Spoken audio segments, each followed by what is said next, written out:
This episode is brought to you by Shopify. Forget the frustration of picking commerce platforms when you switch your business to Shopify, the global commerce platform that supercharges your selling wherever you sell. With Shopify, you'll harness the same intuitive features, trusted apps, and powerful analytics used by the world's leading brands. Sign up today for your $1 per month trial period at shopify.com/tech, all lowercase. That's shopify.com/tech. Savaged, unfiltered.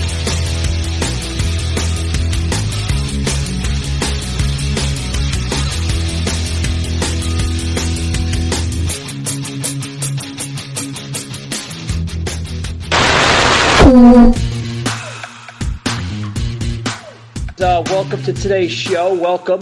Joining us today, guys, is going to be part two with Mr. Noah Healy, a data scientist and residing in Charlottesville, Virginia.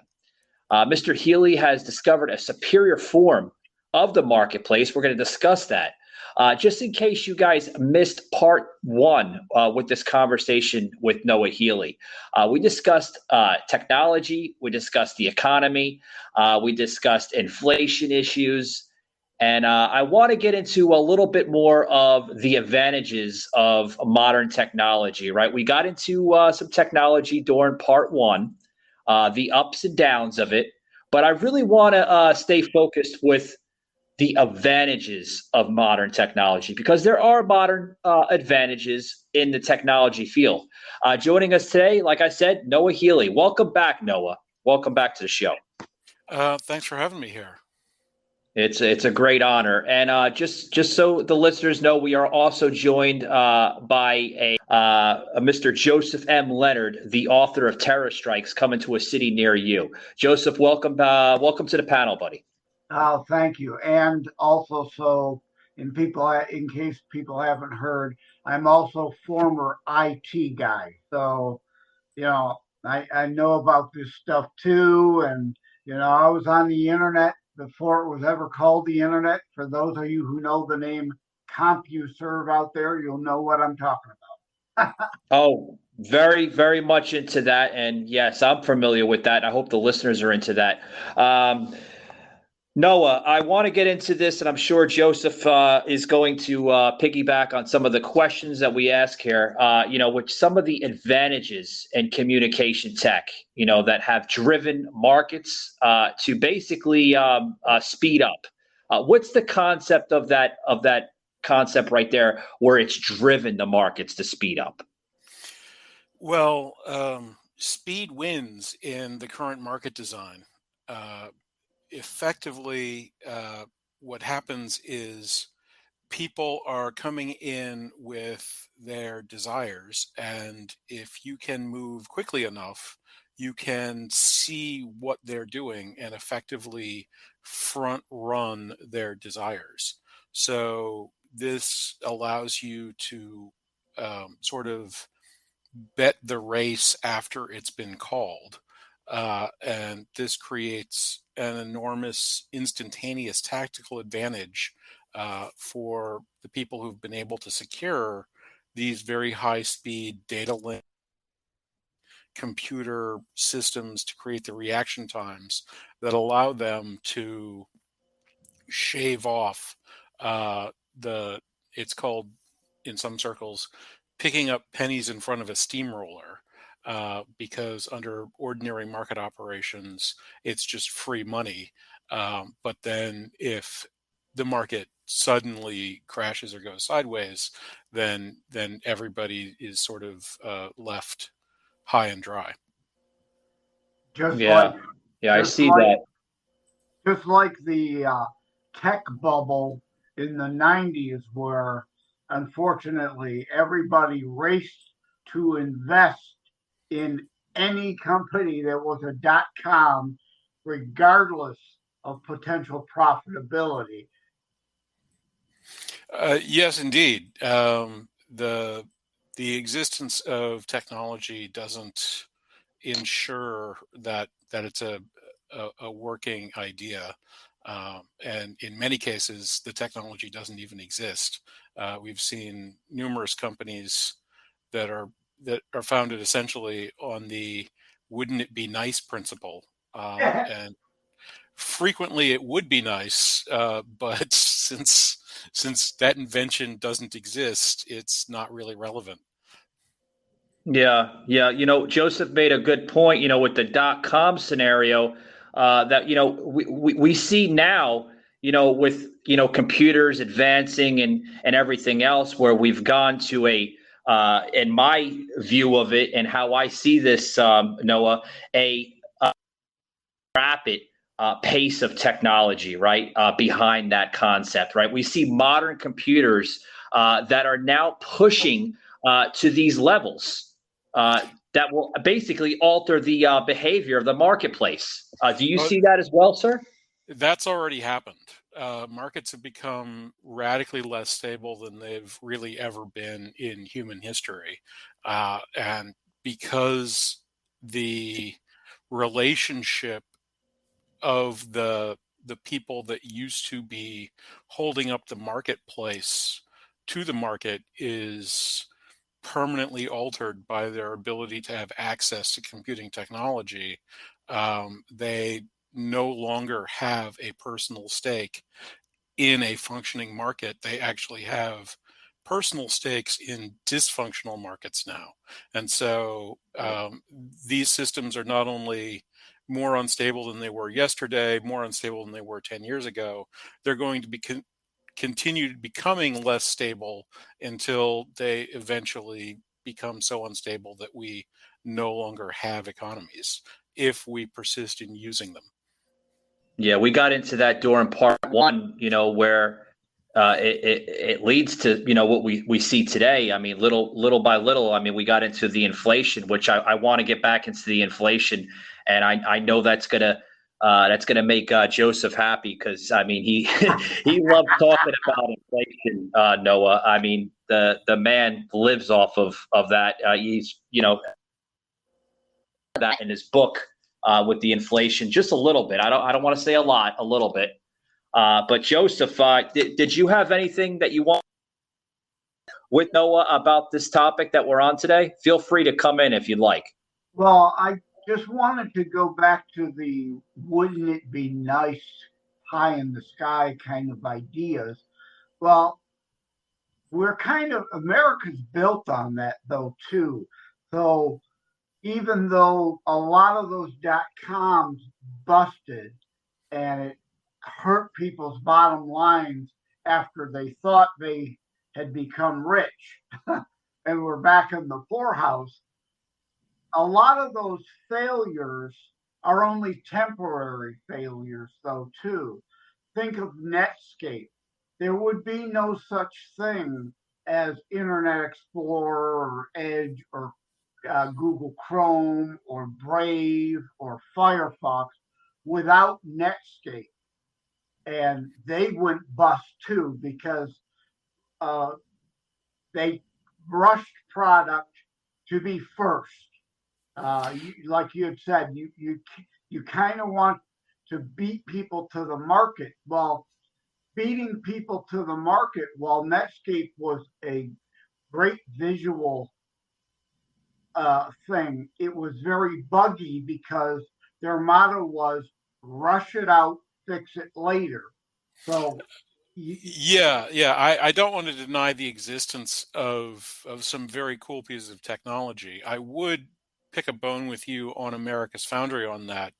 Um, People like the Wright brothers or Ford or Edison, or Fulton even, or Whitney created technologies that actually functioned. And it is on those functional technologies that we built the backs of America. Unfortunately, computer introduction to marketplaces, and the sort of co-technological and credit expansions happening at the same time led to effectively the bad behavior of financial arbitrage becoming the founding DNA of technological development. Whereas, hey guys, if you're looking for a steak, I know it's hard to find steak, right? You know, a lot of restaurants that just overcooked, undercooked, just not to your taste buds, right? You want that juicy steak. Look no further than Omaha Steak. I love them, guys. Love them. If I didn't love them, why wouldn't I be promoting them on the podcast today? Go over to Omaha Steaks, okay? They are phenomenal, guys. The juiciest steak you'll ever taste in your life, okay? A lot of people are like, well, how does it get delivered to your house? You know, with gnats and bugs going to get into it. And no. It's not, you don't have to worry about all that. It is in a sealed, perishable bag delivered to your house. So you don't have to worry about the gnats and the bugs get into it. It's fresh from the time they ship it from their distribution center to the time it arrives at your house. The juiciest steak you'll ever have in your life, guys. Check them out today. Omaha Steaks. Love them. They're phenomenal. Savaged, unfiltered. Hold on, Joseph. And why is that? Why do you think that we're going to that level there? You mentioned something that you said, if I have correct, it's not using enough, you're saying? Or is it? It's not focusing on the product, it's focusing on the IPO. The connection between nearly free money for technology and nearly free money for finance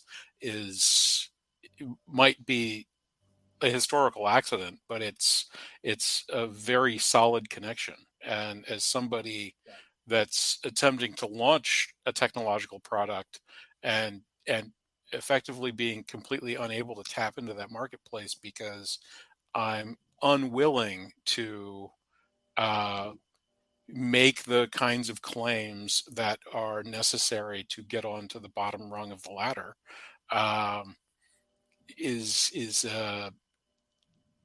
means that we're creating a system that is basically about hype rather than actual engineering. Yeah, I get what you're saying now, and I want to say this one thing here, and Joseph, if you'd like, man, you can come into this part here. You know, we're seeing as a result of these advantages in technology, and basically the speed of these transactions in this field, Noah. Is there an extra need, for this new logical construct? Well, essentially, that's the foundation of my argument, is that marketplaces are moving so quickly that they have disconnected from delivering human information, which is their purpose. Okay. You probably drive. Most people do. Have you seen those like car simulator video games where you can actually get behind the wheel of like an F1 car? I seen that, and I don't want to get off the topic though, but it seems this isn't off the topic. Let me just sort of finish this out. No. What I'm saying is I seen that, and it's kind of like what I meant by getting off the topic. It's kind of similar to what this new administration is trying to push for. Just a little bit, but go ahead. Right. So the point I'm trying to make is that this can give you a lot of the sensations and feedback of what it would be like to be driving 200 miles an hour in NASCAR, 200 miles or 180 or so in Formula One, whatever. But it would be possible in that environment to sort of run the tape faster and put people behind the wheel of cars that were driving 2,000 miles an hour. However, human beings can't physically do that on the tracks that presently exist. The best drivers in the world would crash if their cars were moving that quickly because it's not even reaction time anymore. Even if they had muscle memory the entire thing, their arms wouldn't physically be able to move fast enough. I mean, that's found somebody who could. the computer could make them go 200,000 miles an hour, and then it would kill them. So Well, we we're have nowhere near that in modern. Yes, I'm sorry. We're nowhere near that with the advancement of technology today. right. I don't even think in our lifetime we'll get to that level. I mean, you're No, talking about something that's probably going to be super advanced in the next like 3 or 4 thousand years. no. If we, Our market humanity- system today operates at the microsecond time scale. That is right. 1 million times per second it updates. Human consciousness, at minimum, is something like a tenth of a second. So the Yeah. market is doing 100,000 times something that is the absolute fastest humans could sustainably do. So Yeah. you drive around your neighborhood at 25 miles an hour. Imagine if you had to drive around your neighborhood at 250,000 miles an hour. The market's That's there right now. And yeah. they're working on the technology to put another zero on the end of that and get it down to hundreds of nanoseconds and operating millions of times faster than we can consciously operate at. And That's so, conscience that but I think that's conscience that we can't even comprehend. I'm sure, Joseph. What's your thoughts on this, buddy? Yeah, there's a couple things you said. First, when you talked about noise, I agree. And the wouldn't it be nice? Something that's useful and something we need rather than Savaged, unfiltered. technology to use. It's trying to build for future use because video download speed is plenty good enough without 5G for high definition. Yeah. that may well be. I'm not much on the wireless stuff, but I would again sort of contend we are here now. The markets already operate at this speed and have been doing so uh, for well over a decade at this point. Um, Yeah. and we're attempting to drive them more quickly in the face of increasing destabilization. If you can recall the flash crash, when the markets just suddenly and spontaneously started dropping and then recovered a few seconds later, and the news agencies were all having sort of first person accounts of people saying, we didn't know what was happening. We didn't know if it was just sort of over. Well, flash crashes are now a daily event, and we just know that the system is so unstable that the kinds of things that triggered national crises in 1929 are just a thing that will happen for something in the market every day, Yeah. because that's just how unstable the market is. I Um, I agree with you that they are on that because of the technology speed.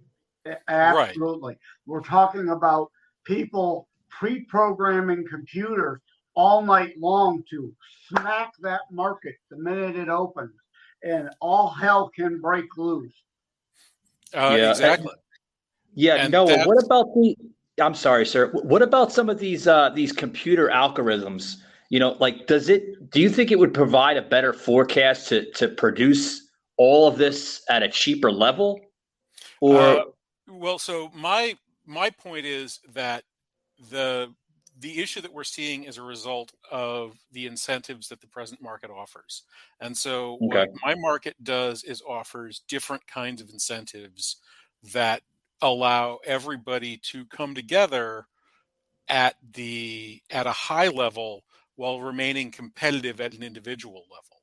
And with Yeah. that kind of system, whereas the current marketplace actually incentivizes individuals to destabilize the market, my system incentivizes individuals to stabilize the market. And as a result of everybody doing everything they can to be the person that most stabilizes the market calms down and becomes much less expensive. Exactly. Still in part one of this conversation, Noah, we got into. I want to get back to, if you don't mind, because I found that one topic of the conversation we were discussing with some of the economy and the inflation, which you touched very nicely on, and you had actually got it into a new developing patent system.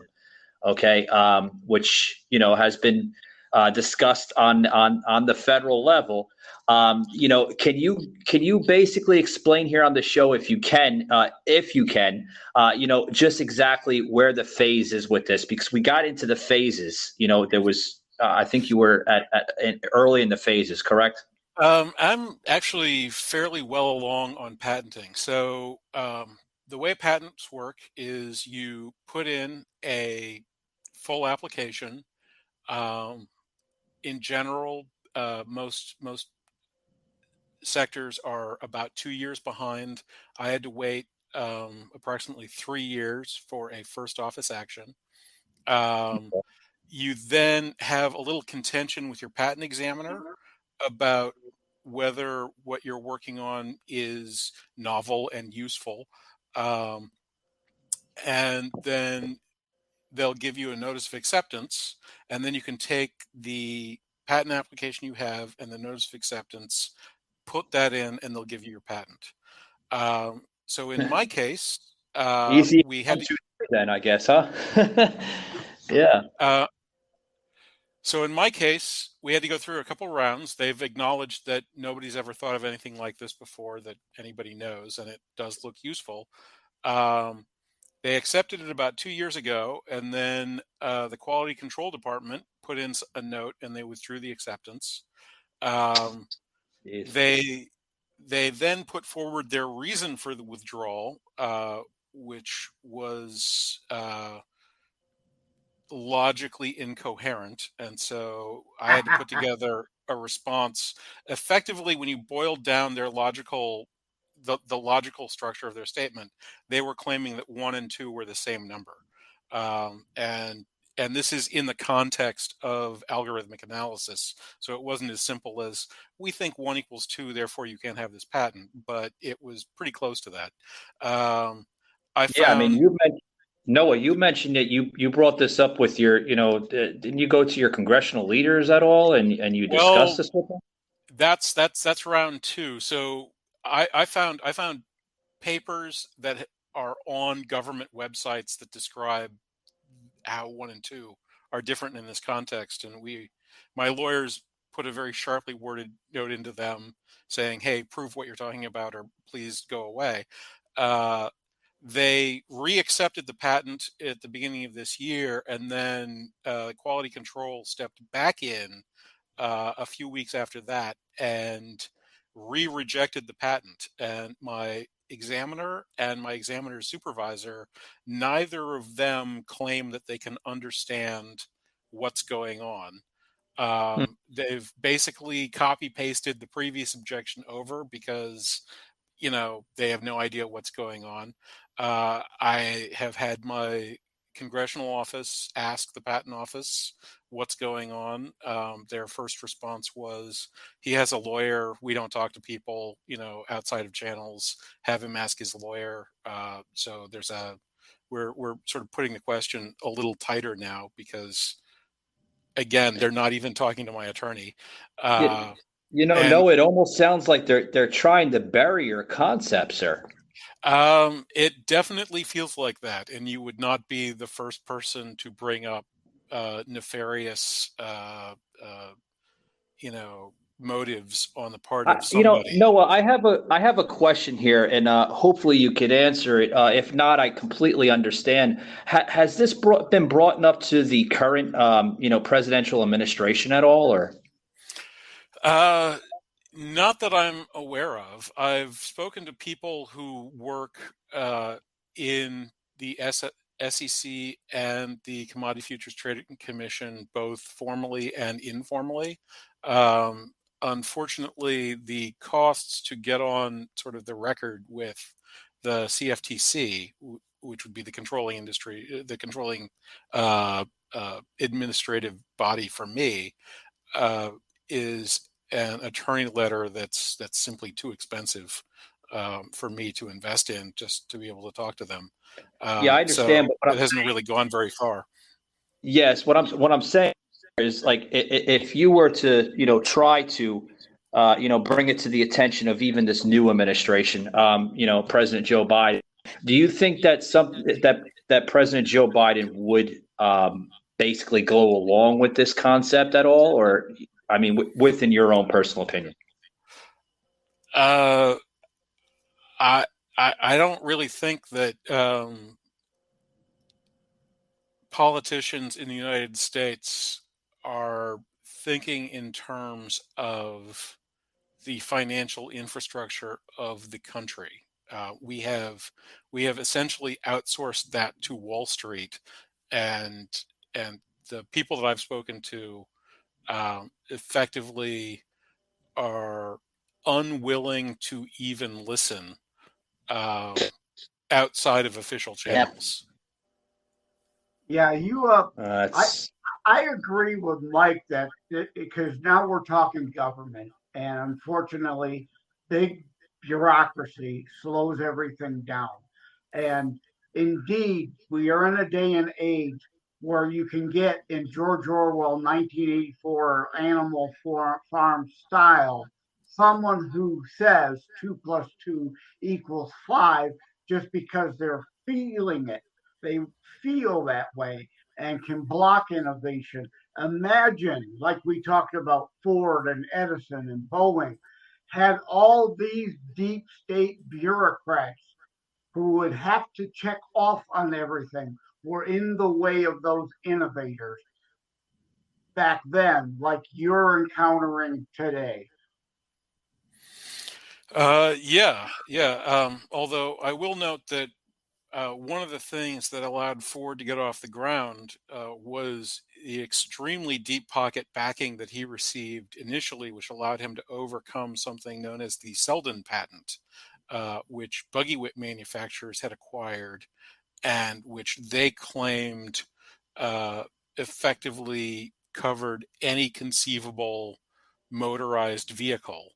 And they were using it as a patent blocker to car manufacture in the United States.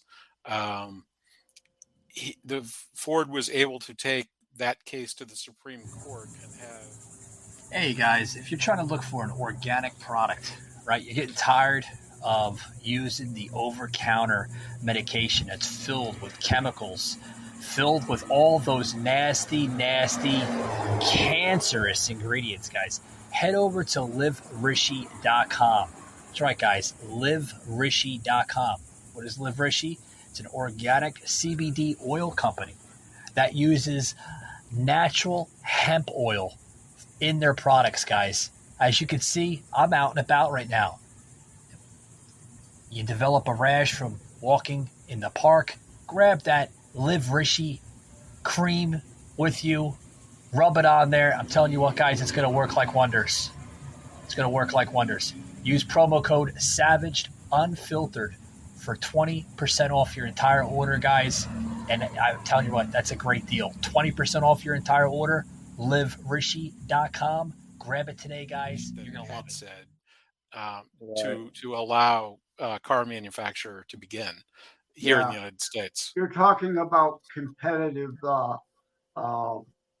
roadblocks, someone's best interest over another's, and we saw that too with Edison and Westinghouse tried to get government to intercede against the other guy rather than alleviating barriers like you just talked about, but to put them in place to block competition. These are things that happen, and that's another. Some of the people that I'm sort of on the journey with have brought that up as a potential blocker. Noah, if I may add, the reason why I asked about, button up to the current presidential administration, or even on this new federal level, is because this system here, and hearing you talk about it and the concept behind it, and the great benefits that it can provide. I mean, it has a lot to do with with the economy that we have today. And I mean, we got into the inflation issues that we're seeing now. Right now, you had mentioned that you see that it would help it a little bit, but we're too far adrift from the current inflation that we're seeing now.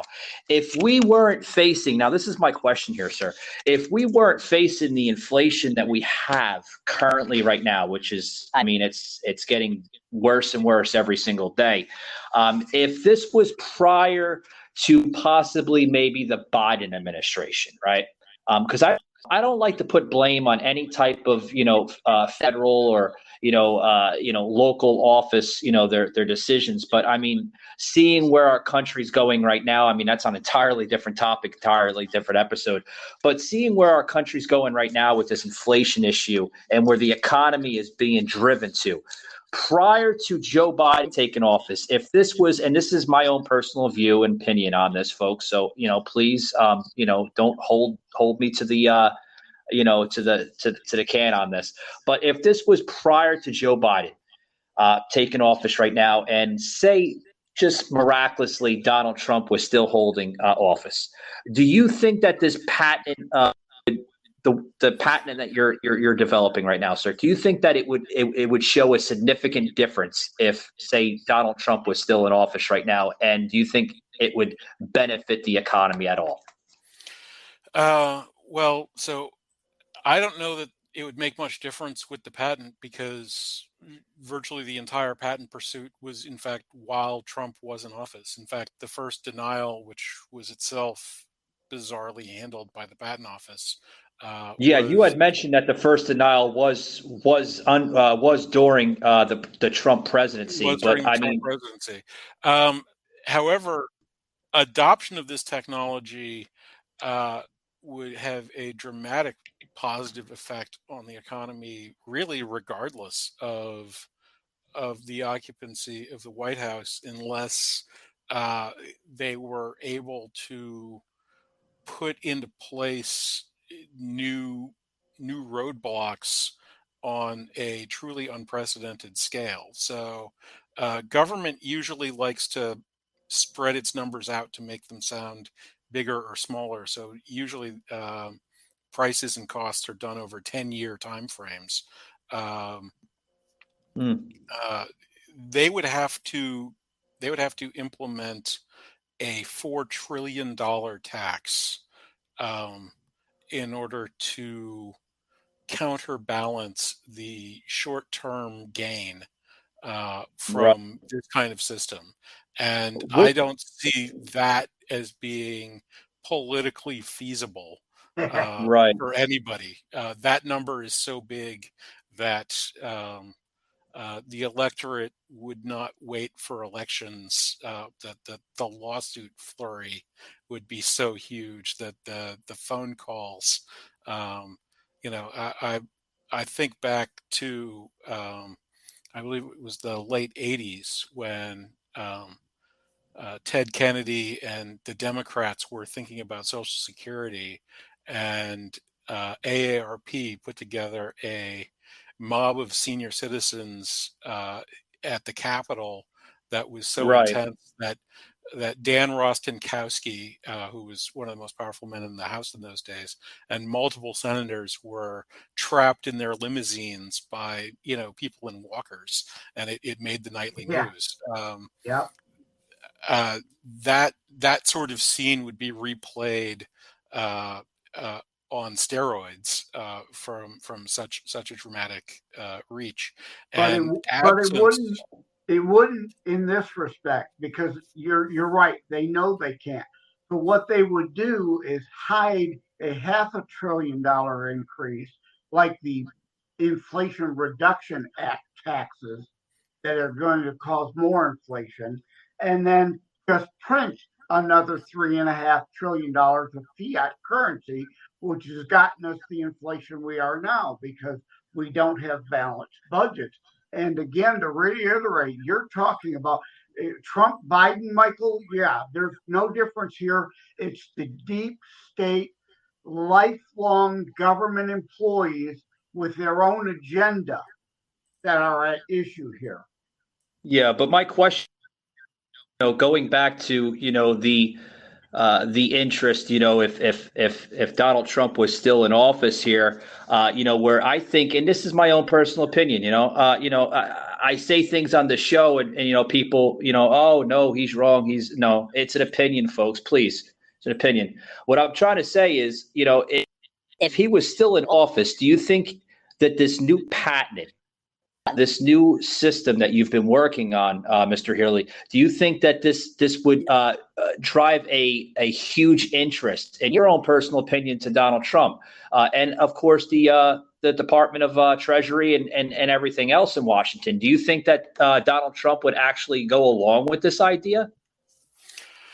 I can't really say. I don't have a sense of what does and doesn't draw his attention.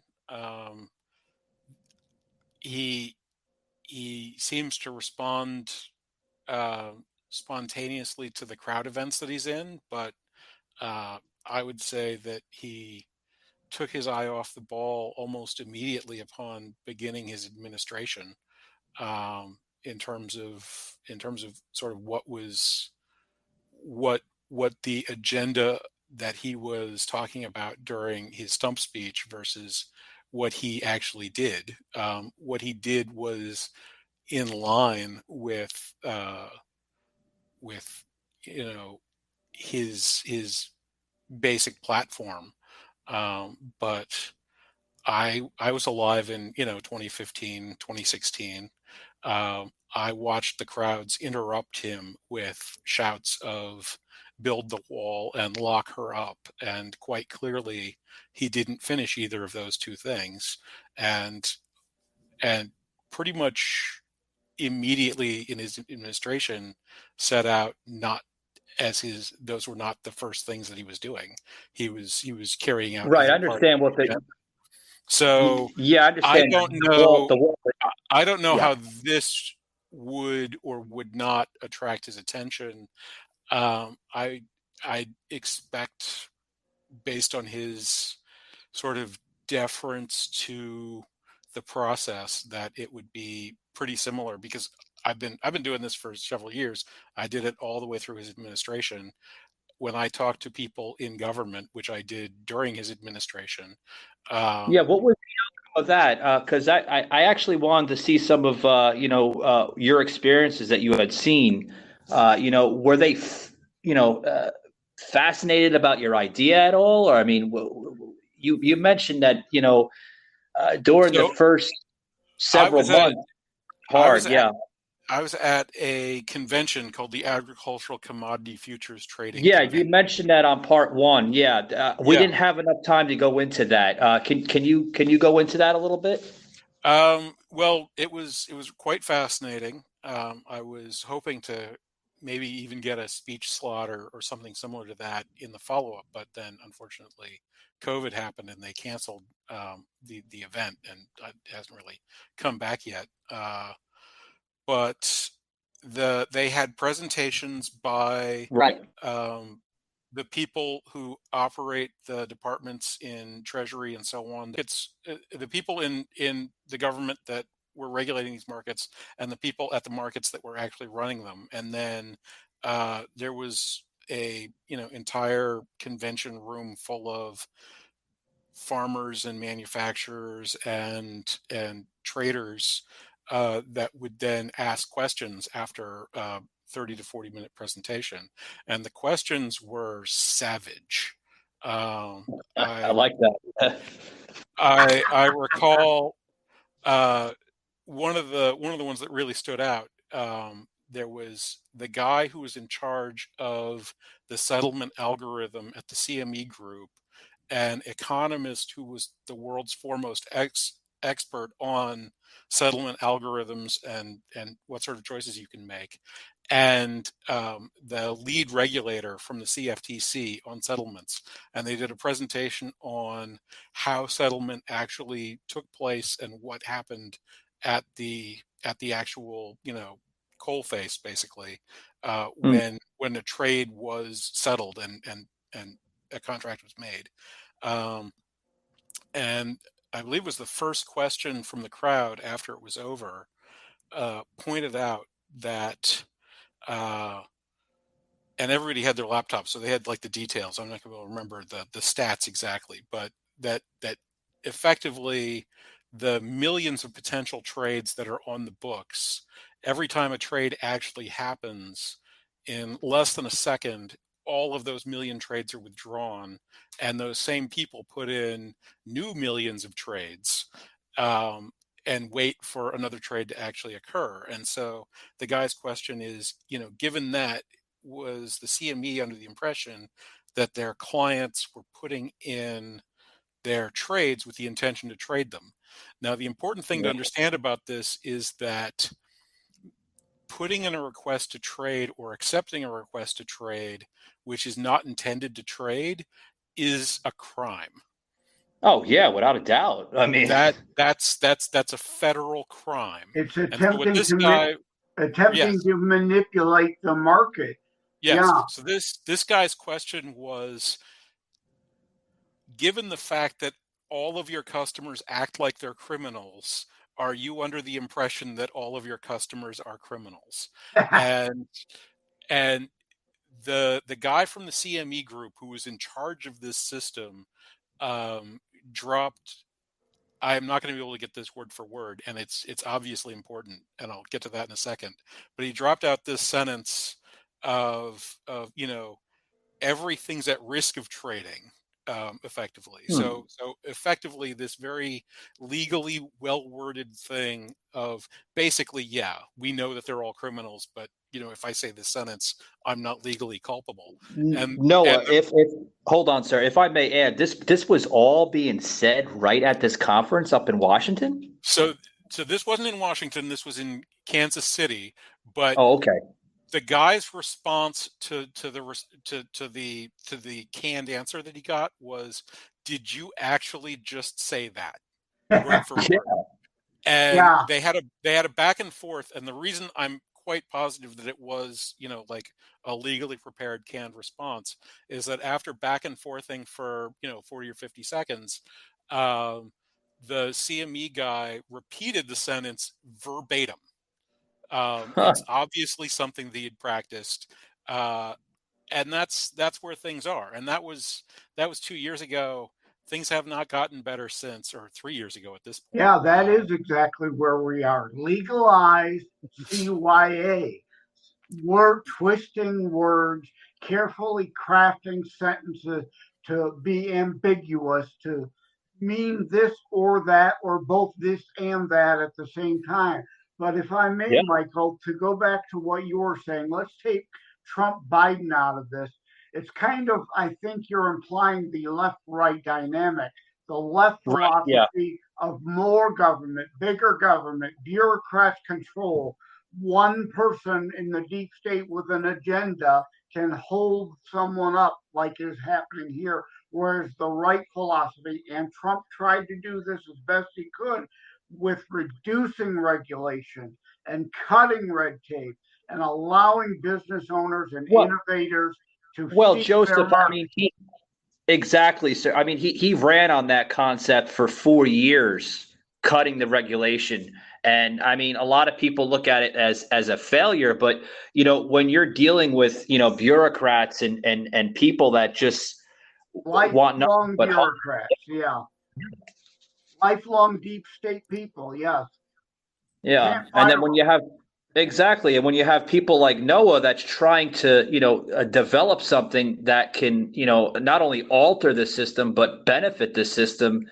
They don't want to take that concept into play. They're like, well, it just doesn't work. Well, why doesn't it work? That's my question. Why doesn't it work? You haven't even thought of it. You haven't even, given it a chance yet, It's just Yeah.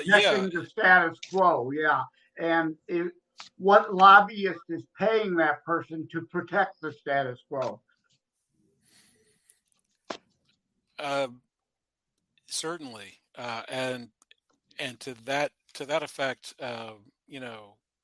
Trump and Joe Biden, I don't know which one of them would be more attached to the current financial status quo. Um, Trump's long history of basically building those people's houses links his fortune very intimately to Wall Street and the financial system. But Joe's long history as the senator from Delaware, which is where all the companies are headquartered, and as sort of MasterCard's man on the Senate floor, very tightly ties his fortunes to the financial status quo as well. Yep. Yep. Yeah. Yeah, it's good stuff. Before we close it out here, Noah, during a recent podcast you have been on through Corporation Thought with Mark Marlin, you explained about disrupting the commodities in the markets. I found that episode very fascinating. You got into a lot of key points, which you have today on today's show. Did you want to spin off any of that conversation you had with Mark Marlin? Sure. Well, the key thing is that right now, roughly half of the profits that go into making the stuff that makes up all the stuff that we actually use and eat and so on Yeah. are absorbed sales process of that stuff. And so by making that sales process much more efficient, easily 10x more efficient, we could shift and by shifting a large portion of that cost into the production column, we could effectively double the profits for producing commodities. And if we do that, then the productive economy would become more profitable than the transactional economy would. And Oh, without our that. efforts and intelligence and genius and so on could be unleashed on creating an economy that was wealthier rather than one that was extractive as we presently have. And that would have vast benefits in terms of people having better jobs that pay more money, that produce things that other people need to live better lives. Yeah, you touched on that will provide people to have better jobs to live a better lifestyle.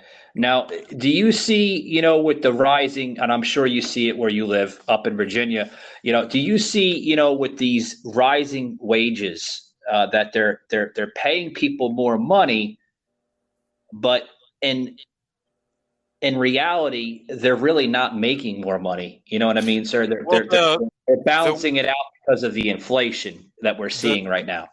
at the working class level, the driver for higher wages is higher cost of living. They're being paid more because if they were not being paid more, they would not be able to get their car all the way to their place of business. They wouldn't be, awake Yeah, I during mean, job you look and at so the on. inflation. That's what I was saying. It's the inflation that we're seeing. That's what's driving these employers or these companies to pay their employees more money. I've touched on inflation many times with Joseph here on the show, and that's one of the reasons a lot of people. Oh, I'm getting paid more money. I'm getting this. I'm getting that. Yeah, you are. That's great. Yeah, But like you mentioned, yeah, go ahead, Joseph.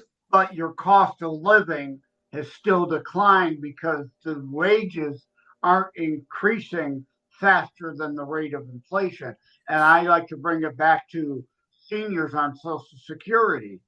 They, the stated inflation rate is manipulated, and the COLAs are never really enough to keep up with the real inflation rate. Like groceries, a lot of groceries aren't factored into the inflation rate. And look at the runaway cost at your grocery store. So if you get a 10% raise based on the lie that inflation is currently 9.1%, when it's really more like 20%, you're losing ground.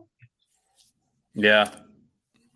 Certainly, that is the case. And one fairly inexpensive and eye-opening thing that you can do is watch movies from 30 or 50 or 90 years ago and Yeah, see what prices have been like within the lives of those now living.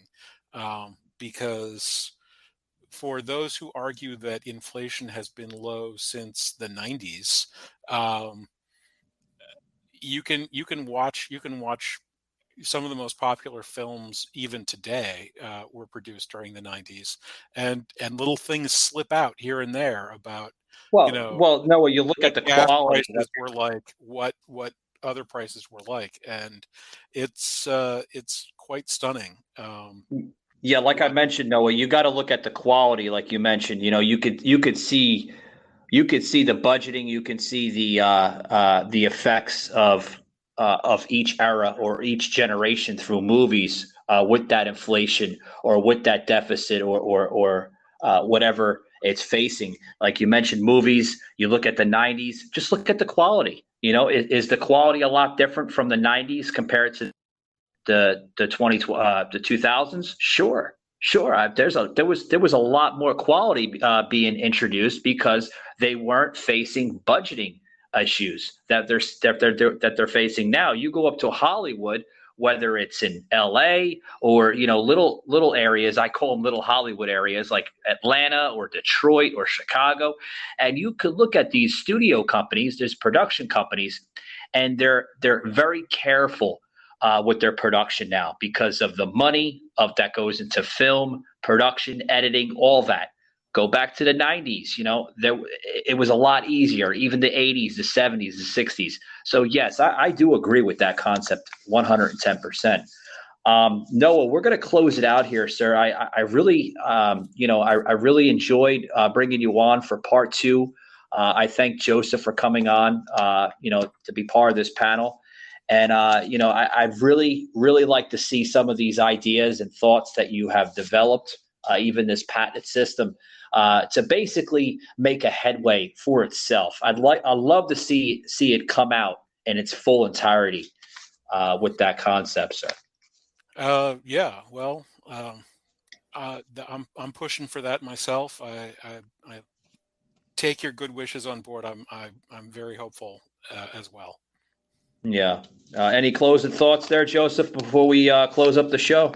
yeah, and I hate to bring it back to politics, but unfortunately, it still all does boil down to that. It's going to take a decade or two of the right people to stop blocking innovators like you, to reduce the red tape, that the bureaucrats in the deep state that have these governmental union protections and you darn near almost cannot fire any of them, that are blocking people like you, to reduce that red tape because they fight every inch of the way the reduction of the red tape because little bureaucrats like you've encountered like the power, like the control, like the fascist ability to block your innovation that can help all people.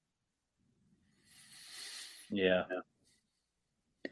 Yeah, it's it's the fight we have to continue, Joseph. Mr. Healy.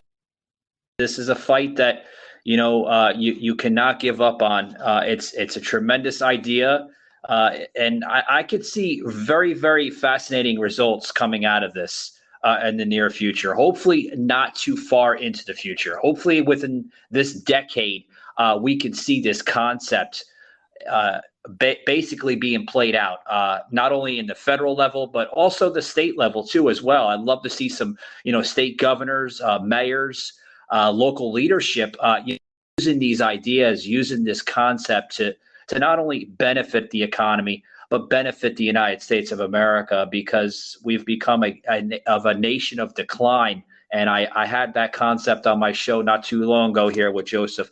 We are, Mr. Healy, a nation in decline, and it's very sad. Noah, I want to say thank you once again, one more time before I close you out, and I'll mention you right now in the show notes as well here on the show. Thank you very much, sir, for coming on. It's a true honor having you on the show today. Thank you. Yes, and don't give up on your ideas and your concepts, sir. I really mean that from the best of my bottom of my heart. Excuse me. In closing, guys, I'd like to say here, if you're not familiar with Noah Healy, yes, I have mentioned he is a well-known data scientist, as well as other work that he gets himself involved with the marketplace. You could find him on his website at coordisc.com. That's spelled COORDISC.com, as well as his LinkedIn, profile. You can find him on that profile at linkedin.com/IN/Noah-Healy. Thank you very much, sir. Thank you very much for being part of the show, and good luck in your future endeavors, sir. Thank you. Yeah, amen, Michael. Noah, what happened to the hippies of the 60s, right? Let me echo them. Don't let the man get you down. Keep plugging away. I definitely will. All right, good stuff, guys. Thanks for